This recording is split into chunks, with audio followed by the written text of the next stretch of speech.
Si vous connaissez des gens autour de vous qui n'ont pas voté, il faut leur dire, parce que 37% de votants, ça a été vraiment trop peu.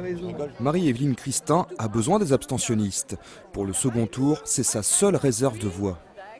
Alors si on fait un calcul mathématique, Madame Christin, vous êtes donnée perdante?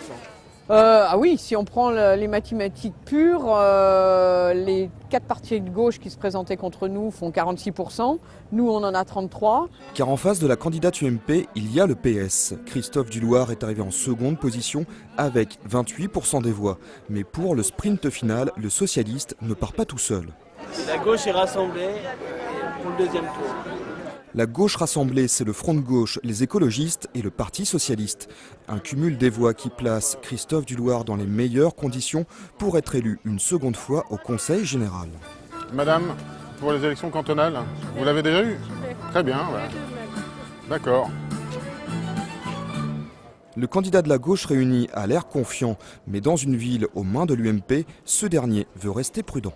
Une élection n'est jamais gagnée d'avance parce qu'il peut y avoir des abstentionnistes qui ne sont pas venus voter et que ça change légèrement le scrutin.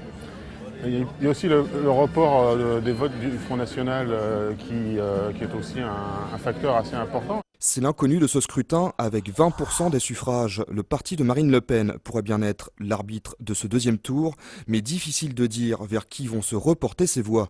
Une chose est sûre, l'UMP en a plus que besoin.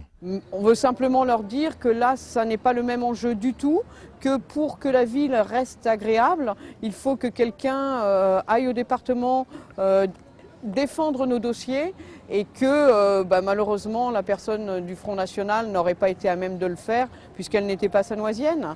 Autre enjeu de ce scrutin, la participation. Cette année, l'abstention a atteint le chiffre record de 63% à Sannois. C'est 20 points de plus par rapport au premier tour des cantonales de 2004.